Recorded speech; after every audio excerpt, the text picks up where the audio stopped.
하나님의 넉넉한 은혜와 위로가 함께 하시기를, 같이 하시기를 축원합니다. 출애굽 구원 이후에 이스라엘 백성들은 광야라는 새로운 여정을, 기나긴 여정을 시작하게 됩니다. 구원이라는 주제를 출애굽기 1장서부터 12장까지 하나님의 구원은요, 순식간에 일어납니다. 그래서 유월절 음식을 먹을 때 뭐냐면 급하게 먹어야 돼요. 천천히 먹으면 절대 안 됩니다. 허리에 띠를 띠고 지팡이를 손에 들고 마치 어디를 급히 나가야 되는 사람들처럼 급하게 음식을 먹는 것, 이것이 유월절 규례입니다. 이 세레모니가 뜻하고 있는 것은 하나님의 구원이 호련히 일어난다, 하나님의 구원이 급하고 강한 바람같이 일어난다라는 것이죠. 하지만 하나님께서 광야, 구원 이후에 성도가 걸어야 할 광야길은 기나긴 길로 예정하셨어요. 멀고도 험한 여정입니다. 출애굽기 13장부터 40장까지 레위기, 민수기, 신명기 총 4권의 책에 걸쳐서 광야의 원리를 다뤄주십니다. 구원은 일회적이고 단회적인 경험이지만 그 구원을 살아내는 길, 지켜내는 길, 완성해내는 길이 바로 광야의 길인 것입니다. 이런 것과 같아요. 구원이 마치 결혼이라면 광야는 가정생활이에요. 구원이 출산이라면 광야는 양육입니다.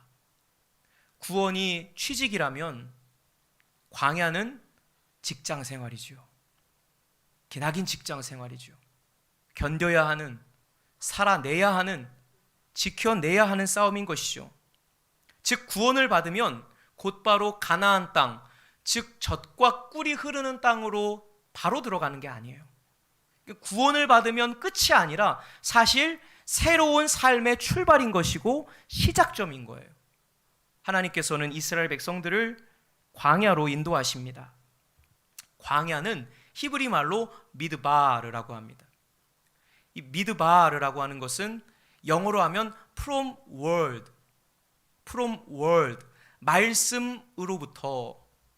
말씀으로부터라는 뜻이에요. 즉 광야는 하나님의 모든 말씀으로 먹고 사는 곳이다. 하나님으로부터, 주님으로부터, 십자가로부터, 예수로부터, 하늘로부터 의지하여 살아가는 삶, 하나님이 아니면 도저히 살아갈 수 없는 광야라는 척박한 환경, 메마르고 건조하고 고되고 힘든 그 여정길, 사람이 살 곳이 아니에요. 광야는 그 거칠고 험한 사막의 길을 걸어감에 있어서 그 길을 걸어갈 수 있는 유일한 비결이 뭐냐? 하나님의 입으로부터 나오는 모든 말씀. 그래서 출애굽기 15장에 보면 이스라엘 백성들이 물을 마시려고 했는데 그 물이 써서 마실 수가 없어요. 그래서 일컬어 마라라고 했습니다. 마라의 쓴 물.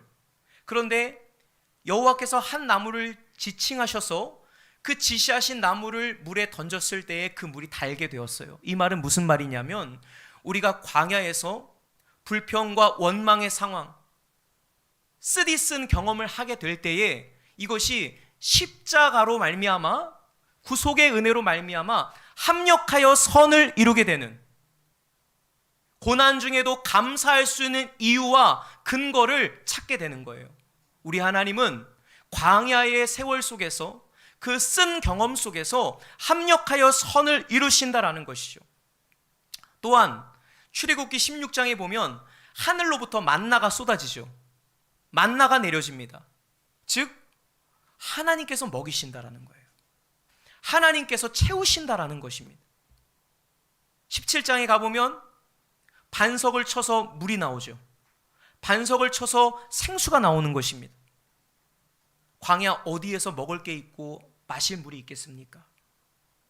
어디에 감사할 조건이 있겠습니까? 하지만 십자가로부터, 말씀으로부터, 하늘로부터 살아갈 수 있는 용기와 힘을 얻는, 그래서 불평과 원망으로 죽는 게 아니라 그 속에서 하나님께 대하여 감사하고 하나님을 향한 믿음을 가지고 견뎌나가고 통과해 나가고 헤쳐나가야 할 과정이 바로 광야입니다.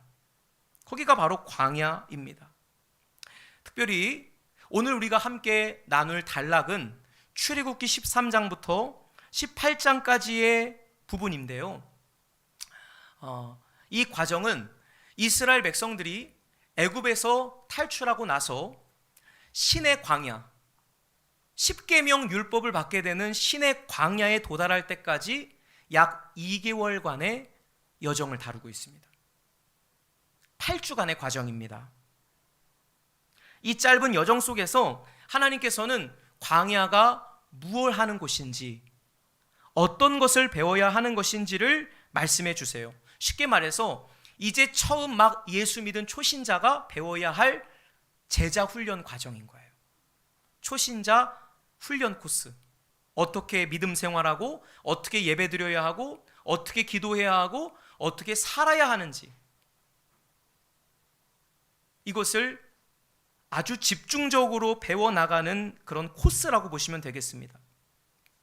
출애굽기 12장 41절 보게 되면요, 430년이 끝나는 그날에 여호와의 군대가 애굽 땅에서 나왔다.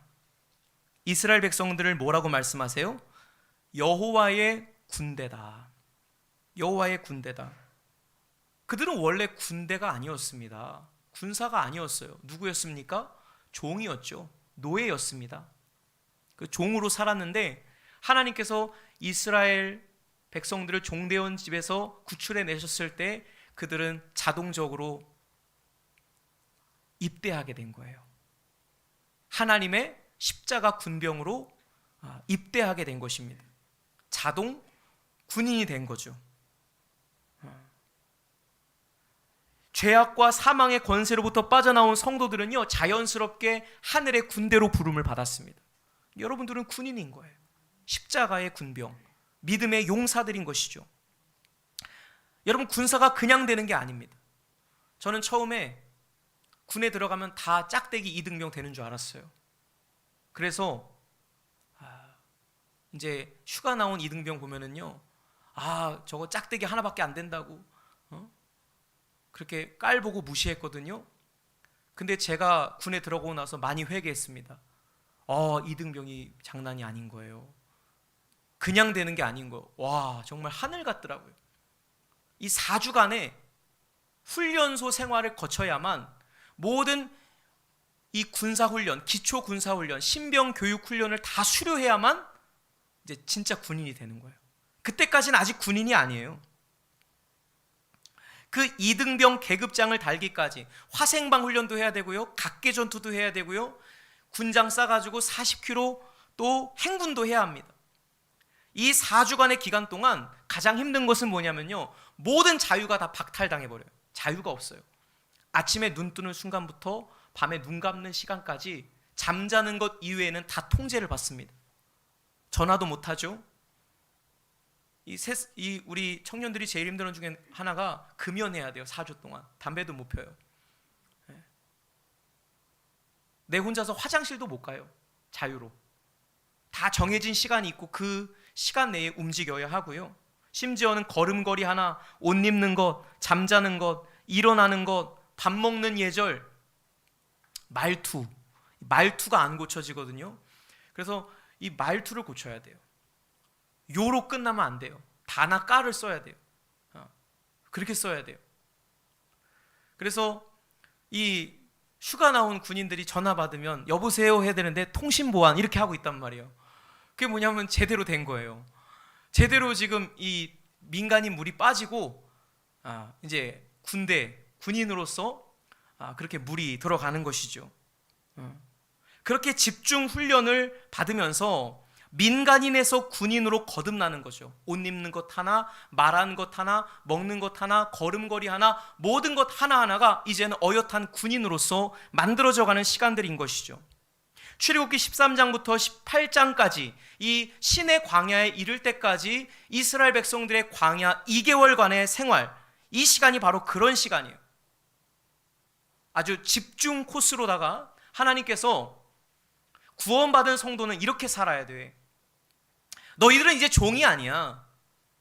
종처럼 생각하고 종처럼 느끼고 종처럼 말하고 그동안 너희들 종처럼 행동했지, 이제는 너희들이 종이 아니고 신분이 바뀌고 존재가 바뀌었기 때문에 너희들의 모든 것이 다 바뀌어져야 돼. 생활 양식, 의식주, 모든 습관들이 이제는 종으로서가 아니라, 애굽인으로서가 아니라, 애굽의 노예로 살았던 그때 그 시절이 아니라 이제는 하나님의 성민으로, 하나님의 자녀로, 하나님의 거룩한 백성으로, 백성답게, 거룩한 자녀답게, 구원받은 자답게, 하나님의 여호와의 군대답게 그렇게 걸어야 하고, 그렇게 먹고 마셔야 하고, 그렇게 행동해야 된다라고 말씀하시는 거예요. 자그마치 430년간을 종으로 살았습니다. 우리 예수 믿기 전에 얼마나 인습과 인간적인 생각과 또 마귀가 주는 생각과 감정과 의지를 받아먹으면서 얼마나 그 안에서 우리 쪄들며 살았어요. 그러니까 예수를 믿어도 삶의 방식이 이게 거룩해져야 하고 이렇게 하나님이 원하시는 형상으로 나아가야 되는데 여전히 옛 습관과 옛 방식을 고수하고 있는 거예요. 그런 우리를 위해서 하나님께서 광야라는 길을 마련해 주신 거예요. 이 광야라는 길을 통해서 애굽의 물이 싹 빠지고요, 세상 물이 싹 빠지고 이제 젖과 꿀이 흐르는 가나안 땅으로 들어갈 때는 어엿한 하나님의 백성답게 그런 모습으로 나아가야 된다는 것입니다. 오늘 우리가 읽은 본문은요, 이제 막 처음 애굽에서 탈출한 여호와의 군대들, 여호와의 군사들에게 가장 먼저 이렇게 말씀하세요. 2절에 이렇게 말씀하십니다. 초태생을 구별하라. 초태생을 구별하라. 오늘 시간상 이 3장 13장부터 18장까지 내용을 다 다룰 수는 없어요.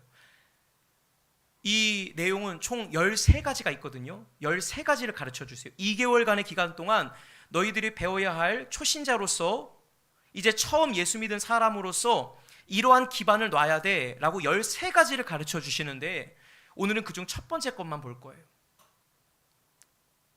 바로 초태생을 구별하라. 왜 초태생을 구별해야 하고 초태생을 구별한다는 것은 어떤 의미인 것인지 오늘 우리가 알게 되고 깨닫는 시간 되기를 바랍니다. 초태생을 구별하라. 처음 것, 처음 생명, 그것을 내게 드려라. 그것은 내 것이기 때문이다. 이는 내 것이다 라고 말씀하시는 거예요. 여러분, 초태생은 무엇을 의미하냐면 가장 귀한 것이에요. 가장 귀한 것. 가장 귀한 것. 여러분에게 가장 귀한 게 뭐예요? 생명이죠. 생명. 생명에 관한 이야기를 하고 있는 것입니다. 즉, 초태생은 내 것이다 라고 하는 것은 너희들의 가장 귀한 생명이 나에게 있다. 생명을 주시는 분이 하나님이세요. 내 생명의 주관자가 바로 하늘에 계신 아버지십니다. 바로 이 사실을 명심하고 깊이 인식할 수 있기를 바랍니다. 손과 발을 움직일 수 있고요, 눈이 깜빡여요. 눈이 자동적으로 깜빡여요. 그리고 지금도 내가 인식하지 못할 때에도 내 몸에 수를 셀 수 없이 많은 세포들이 움직이고 작용하고 있어요. 작동하고 있어요. 소화기관, 장기기관, 모든 기능들이 지금 작동하고 있기 때문에 저와 여러분들이 지금 앉아서 예배를 드리고 있는 거예요. 말씀을 듣고 있는 거예요. 이것이 그러한가 하여 생각하고 또 느끼며 내가 앞으로 이렇게 살지 말고 이렇게 살아야 되겠습니다 라고 결단할 수 있는 것은 바로 여러분들에게 생명이 있다는 증거이고 하나님이 여러분들의 생명을 공급하시고 생명을 주관하시는 분이시라는 것입니다. 나의 주인은 하나님이십니다. 나의 주인, 진정한 삶의 주인은 하나님이십니다 라는 것을 이제 구원에서 광야로 넘어가는 그 길목에서 반드시 놓아야 한다는 거예요. 여러분의 생명의 주인은 누구십니까? 하나님이시라는 거예요. 이것이 광야 훈련의 가장 기초예요. 가장 기초. 애굽의 마지막 10번째 재앙은 바로 장자의 죽음이었어요. 장자를 치셨죠, 하나님께서. 애굽 사람들은 이 애굽에는 수많은 우상들이 있었습니다. 그 중에서 해산의 신, 잉태의 신이라고 하는 셀케 신이라고 하는 신이 있었어요. 그러나 애굽 사람들은 이 셀케 신이 자기들에게 아이들을 낳게 하는 것, 자녀들을 낳을 수 있다라고 그렇게 여겼던 거예요. 셀케 신이 생명을 주관한다라고 믿었던 거죠. 우리나라 토속신앙에, 무속신앙에 보면 삼신할매 아시죠? 삼신할매. 우리나라 말로 치자면, 우리로 치자면 삼신할매급이에요, 셀케 신이. 그들이 생명을 준다라고 믿는 거예요. 그래서 하나님께서 애굽의 장자를 치세요. 그건 뭐냐면 셀케 신이 아니라, 삼신할매가 아니라 나다. 내가 생명의 주인이야. 내가 살리기도 하고 죽이기도 하는 거야. 너희들이 움직이고 호흡하며 기동하며 살아가는 것은 나 때문인 것이야. 나로부터 생명이 난다 라고 주님께서 말씀해 주시는 거예요. 우리는 그동안 애굽적인 사고관 속에서 살아요. 이 애굽적인 가치관 속에서 살아간다는 것은 나의 생명의 주 되신 주님을 잊고서 사는 거예요. 즉, 내 잘난 맛에 살아가고, 내가 노력해서 이루었다고 생각하고, 조금만 성공하고, 조금만 잘 되고, 조금만 인정받으면 금방 우쭐대고 교만하고 높아지는 것이죠. 내가 했다라고 생각하는 것입니다. 내가 어떠해서 살아가는 줄 아는 것입니다. 그러나 여러분, 우리의 생명은 나에게 속한 것이 아니라 주님께 속해 있다라는 것이죠. 하나님께서 지금 당장 오라고 부르시고 숨을 거두시면 우리의 신체가 아무리 건강한다 한들, 아무리 멀쩡한다 한들 호흡을 걷어가시면 고깃덩어리일 뿐이에요. 송장일 뿐입니다. 그러니까 생명의 주관자가 누구시라는 거예요? 하나님 아버지시라는 거예요. 뿐만 아니라, 나뿐만 아니라 하늘에 있는 것들, 땅에 있는 것들, 바다에 있는 모든 생물들, 식물들까지, 모든 동식물들, 생명체들, 모든 생물들은 다 하나님으로부터 말미암는 것이다. 살아 움직이는 수많은 생명체들은 하나님이 그 입의 입김을 통해서, 말씀을 통해서 있어라고 말씀하시기 때문에 있어진 것이고 생겨나고 존재하는 것이다. 여러분, 이것이 광야의 첫 번째 레슨이에요. 초태생, 생명은 주님의 것이다. 생명은 우리 아버지께 속한 것이다. 그리고 여러분, 오늘 다시 한번 초신자로 돌아가는 거예요. 이제 막 예수 처음 믿은 사람으로 돌아가는 것입니다. 그래서 새로운 감사를 시작하는 거예요. 다시 감사 노트를 적어보는 거예요. 하나님, 살게 해주셔서 감사합니다. 걷게 해주셔서 감사합니다. 눈뜨게 해주셔서 감사합니다. 손과 발을 움직여 일하게 하시니 감사합니다. 새삼스럽지만, 하지만 여러분, 우리의 감사, 생명이 되시고 우리의 호흡이 되신 하나님 앞에 구체적으로 감사할 필요가 있습니다. 감사를 잃어버린 것 회개하세요. 감사를 잃은 것, 내가 지금 살아가는 것이 바로 하나님 때문인데, 하나님으로 인해서 오늘 내가 살아가는 것인데, 비록 광야의 길을 걷지만, 비록 물도 좀 없고, 비록 먹을 것도 없고, 입을 것도 없고, 길은 협착하기가 짝이 없지만, 굽이굽이 험난한 길이지만, 그러나 내가 오늘도 분명하게 고백할 수 있는 건 뭐냐면, 내가 오늘 호흡하고 있다는 것, 내가 오늘 숨 쉬고 있다는 것, 이게 누구로부터 출발하는가? 누구로부터 온 것인가? 바로 하나님 아버지로부터 온 것이다. 시편의 대장정은 이렇게 마무리됩니다. 시편 150편 6절 말씀에 호흡이 있는 자마다 여호와를 찬양할지어다. 따라합시다. 호흡이 있는 자마다 여호와를 찬양할지어다. 할렐루야. 호흡이 있는 자가 찬양한다는 거예요. 성공하고 명예롭게 된다고 찬양하는 게 아니에요. 어떤 관록할 만한 업적을 이루었다고 찬양할 수 있는 것이 아니라 내가 지금 살아 숨쉬고 있는 것만으로 이게 하나님이 역사하신다는 증거인 거예요. 하나님이 나를 사랑하신다는 증거예요. 여러분, 이것을 확실하게 우리가 알아야 합니다. 코로나 팬데믹으로 인해서 우리는 지금 굉장히 낙담해 있고 좌절하고 어떻게 해야 되나? 저부터도 어떻게 해야 하나? 또다시 시작이구나. 또다시 기나긴 어둠의 터널을 들어가는구나 라는 고백을 하게 됩니다.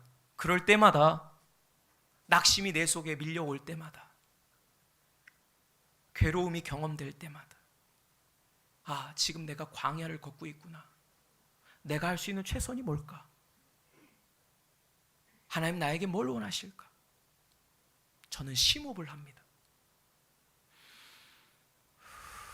심호흡을 해요. 심호흡을. 심심해서 심호흡을 하는 게 아니고요, 주님의 살아계심을 느끼기 위해서, 주님이 오늘 나를 지금 살게 하시는구나. 나를 살려주신다는 거, 나에게 생명의 호흡을 불어넣으셨다라는 거, 이거 이유가 있는 것 아니겠습니까? 살아가는 이유가 있는 것 아니겠습니까? 여러분들을 향한 하나님의 선하시고 완전하신 계획이 있는 것 아니겠습니까?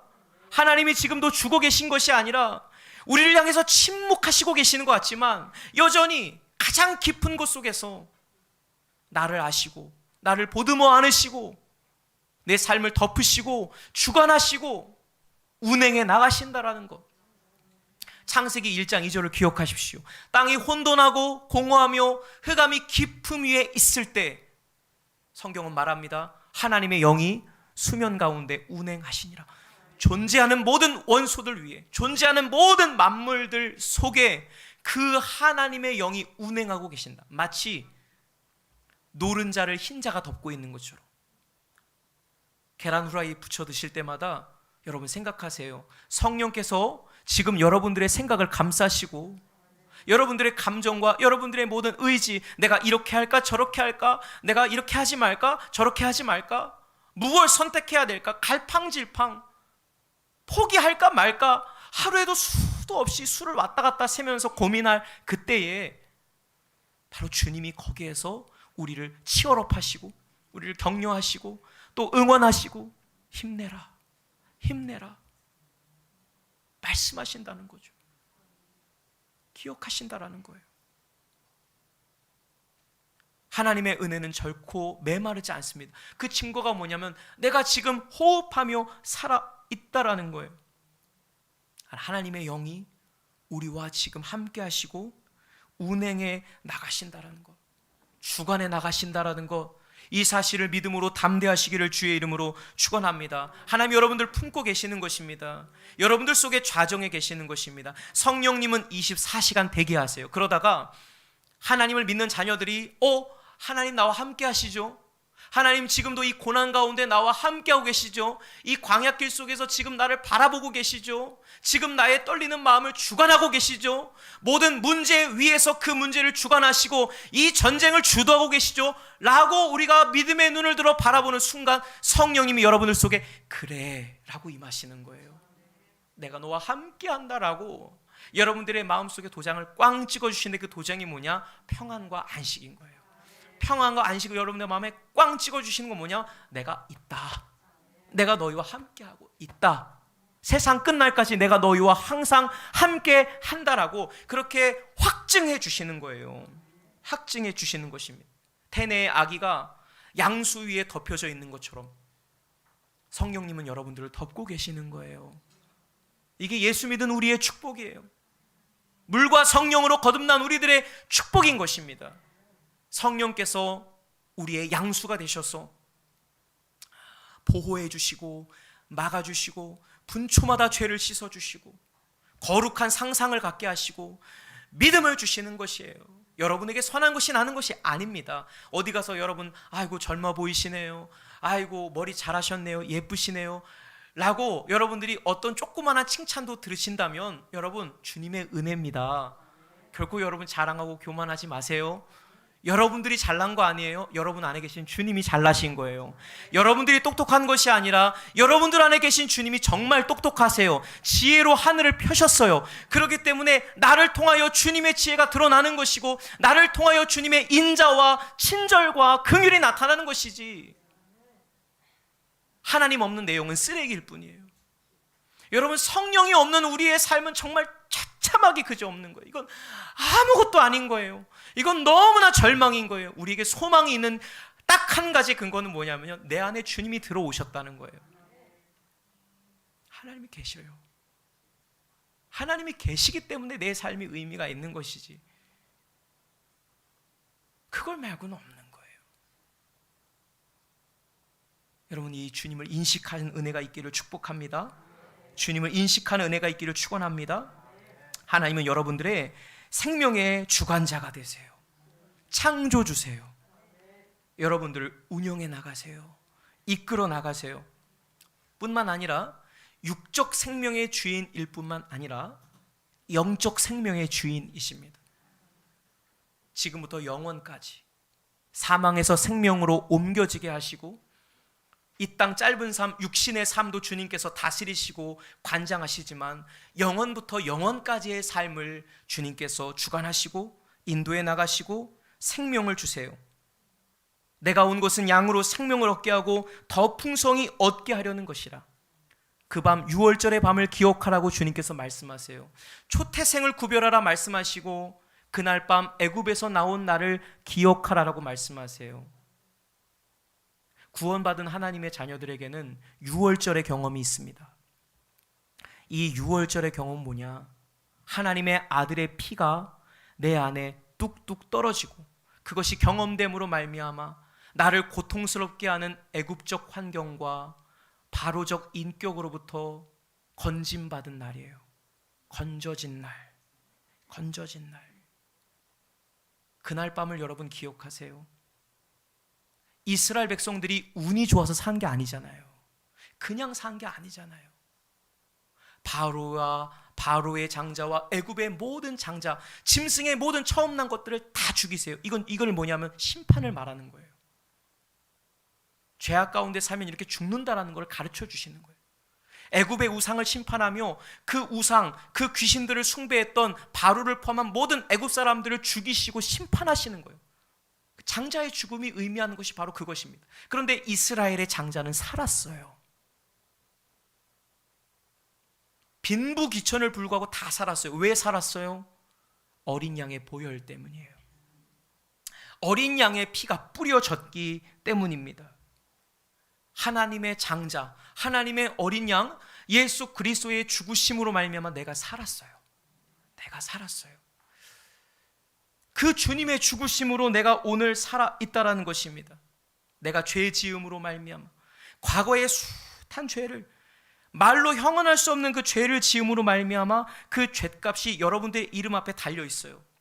그 형벌과 저주와 고통이 여러분들의 이름 앞으로 놓여져 있단 말이에요. 그런데 어느 순간, 예수 그리스도를 믿는 순간, 그 십자가를 바라보는 순간 내 이름 앞으로 달려진 모든 저주와 형벌들이 옮겨져요. 옮겨집니다. 그분에게로 옮겨지는 거예요. 그분에게로 옮겨지는 것. 그분의 죽으심으로 내가 살았습니다.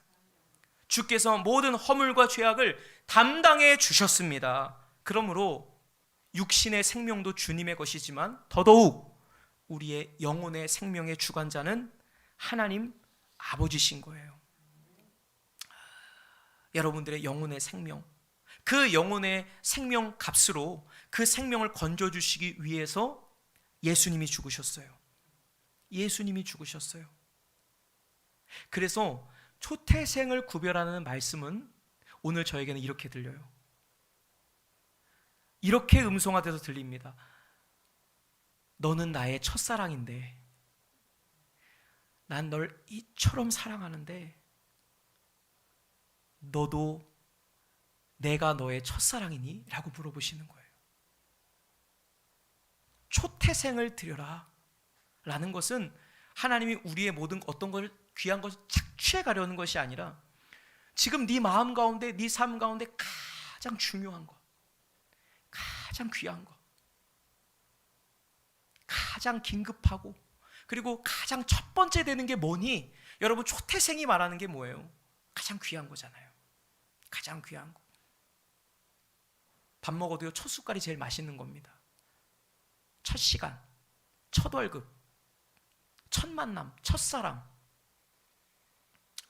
또 뭐가 있을까요? 은성교회가 제 첫 목회지잖아요. 그죠? 그래서 여러분들이 특별한 거예요. 저에게. 물론 여러분들은 제가 첫 목사가 아닐지 모르겠지만 첫 만남, 첫 기억, 이게 너무나 소중한 거예요. 지난 주일에 맥추절을 지켰어요. 이 맥추절의 의미가 뭐냐면 첫 열매, 보리 수확의 첫 열매를 주님 앞에 그 곡식단을 가지고 드리는 거예요. 여러분, 이거 쉬운 거 아니에요. 앞으로 어떻게 될지 알고요. 처음 곡식단은 열렸는데 이게 흉작이 되면 어떻게 됩니까? 그리고 가장 처음 열매 익어가지고 열매 맺어가지고 땄으면요, 내가 먹고 싶잖아요. 내가 수확한 건데. 근데 주님께서 그 첫 열매를 바쳐라, 드려라라는 것이요. 그것은 내 생명의 주관자가 주님이시고 또 하나님께서 그 아들, 가장 귀한 것, 하나님의 전부를 나를 위하여 주셨다라는 것을 내가 믿을 때 나의 삶의 1번도, 나의 삶의 가장 첫째도, 나의 삶의 가장 귀한 것도 당연히 주님이 되셔야 한다는 것입니다. 당연히 주님이 되셔야 한다는 것. 성도는요, 예수가 첫사랑으로 경험된 자들이에요. 예수가 첫사랑. 근데 여러분, 처음 사랑이어서 첫사랑이 아닙니다. 저는 예수님 만나기 전까지 사람도 사랑했고요, 게임도 사랑했고요, 여러 가지 사랑했어요. 제가 사랑했던 수많은 대상들이 있었어요. 자, 그런데 저에게도 6월절의 경험이 찾아왔어요. 주 예수님의 십자가 상에서 떨어지는 그 보혈이 내 심령 가운데 덮여지고 뿌려질 때에 제가 지금까지 알던 사랑은 사랑이 아니더라고요.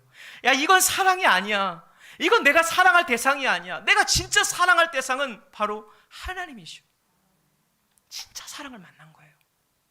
진짜 사랑을 만나니까 거짓 없는 사랑, 진실하신 사랑, 상한 갈 때 꺾지 않으시고 나 같은 죽을 죄인을 기다려주시고 품어주시고 만나주시고 구원해주신 주님을 만나니까 사랑이 더 이상 사랑으로 안 보이더라고요. 그 순간 나의 첫사랑은 바뀌었어요. 주님이 나의 첫사랑이 되셨어요. 주님이 나의 첫사랑이 되시는 거예요. 여러분, 그래서 창세기 4장에 아벨이 어떤 제사를 드립니까? 그 제사 드리느라고 가인에게 죽었잖아요. 형에게 돌 맞아 죽었잖아요. 그가 어떤 제사를 드립니까? 양의 첫 새끼와 그 기름으로 드려요. 양의 첫 새끼. 양의 첫 새끼로 드린다는 건 어떤 의미냐면요, 그가 가장 귀하게 여기는 거, 그가 가장 소중하게 여기는 거. 하나님, 나에게 가장 소중한 분은 주님이십니다. 이 양이 아니라, 다른 뭐가 아니라, 하나님, 나에게 가장 중요한 건 주님이세요. 주님을 만나는 게 나에게 지금 가장 소중하고, 주님의 사랑을 얻는 게 나에게 가장 1번이고, 주님께 영광 올려드리는 삶이 나의 가장 큰 목적입니다. 이 믿음의 표현이 뭐냐면 양의 첫 새끼를 잡아다가 죽이는 거예요. 왜 정이 안 가겠습니까? 왜 죽이고 싶겠습니까? 왜 그러고 아깝지 않겠습니까? 그런데 그 아까운 것을 드리는 건 뭐냐면 주님이 그럼에도 불구하고 나의 가장 귀한 가치이시기 때문이에요. 가장 귀한 가치이시기 때문인 거예요. 여러분, 우리 모두는요, 예수가 첫사랑으로 경험된 자들이에요. 이 세상에 수많은 아이들이 있지만 하나같이 다 예쁘고 귀한 아이들이지만, 여러분, 저희 집에 제가 2층에 사는데 1층에 신혼집이 살아요.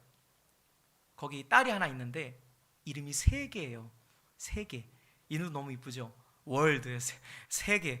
그래서 너무 예뻐요. 너무 예뻐요. 그래서 딸이에요. 그래서 너무 예뻐요. 그래서 너무 예쁜데 너무 귀엽고 너무 깜찍한데 근데 걔가 나의 첫사랑이 아니에요. 여러분, 제 첫사랑은 누구겠습니까? 저희 아이들이죠. 저희 아이들이 첫사랑. 왜 첫사랑이에요? 그들이 남들보다, 동료들보다 뛰어나서가 아니에요. 그들이 특별하게 잘나서가 아니에요. 왜요? 핏줄이기 때문이에요. 핏줄. 여러분, 핏줄은 중요한 겁니다. 핏줄은 그리고 무서운 겁니다. 피는 물보다 진하다 그러잖아요. 자, 하나님과 우리와의 관계가 뭘로 맺어졌습니까? 피가 뿌려진 거예요. 피가. 그 피가 우리 안에 쫙 하고 뿌려지는 순간 하나님과 여러분들 간에 끊을 수 없는 관계, 끊을 수 없는 관계. 예수가 나의 첫사랑이 되고, 그러므로 그 첫사랑이 된 주님 앞에 나의 가장 귀한 것, 가장 귀한 것, 내가 하나님 앞에 정말 귀한 것을 벌벌벌 떨면서 아까워하고 있는 것은요, 여러분, 우리가 한번 점검해 봐야 될 부분이에요. 정말 예수가 나의 첫사랑이 된 사람들은요, 초태생을 구별하는 삶을 살아가는 것이죠. 여러분, 오늘 이 예배가 초태생을 구별하는 여러분들의 가장 첫 마음, 여러분들의 가장 귀한 것, 여러분들의 가장 보아, 이것들을 주님 앞에 내어드리는 예배가 될 수 있기를 간절히 축복합니다. 광야길을 걸을 때 여러분 반드시 기억해야 될 것은 내 삶의 주인이 하나님이시고 나를 위하여 생명을 아끼지 않으신 그 하나님의 사랑 앞에 오늘도 반응하며 내 삶의 가장 귀한 것을 감사의 제사로 올려드리는 귀한 은혜가 여러분 모두에게 있기를 주님의 이름으로 축원합니다. 기도하겠습니다. 하나님, 오늘 말씀을 통해서 초태생의 은혜를 기억하게 하시니 감사합니다. 주님, 우리 모두가 성령의 처음 익은 열매들이고 초태생이라고 말씀하셨습니다.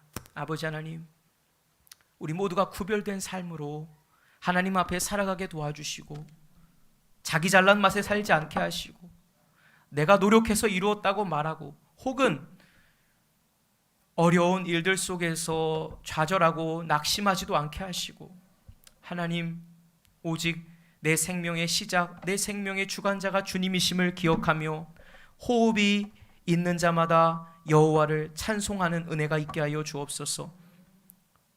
호흡을 날마다 정돈하게 하시고 그 호흡 속에 날마다 숨쉬는 순간 속에 주님이 함께하고 계심을 인식하고 인지하고 믿음으로 주님을 모셔드리는 거룩한 백성들이 다 되게 하여 주옵소서. 예수님의 이름으로 감사드리며 기도하옵나이다.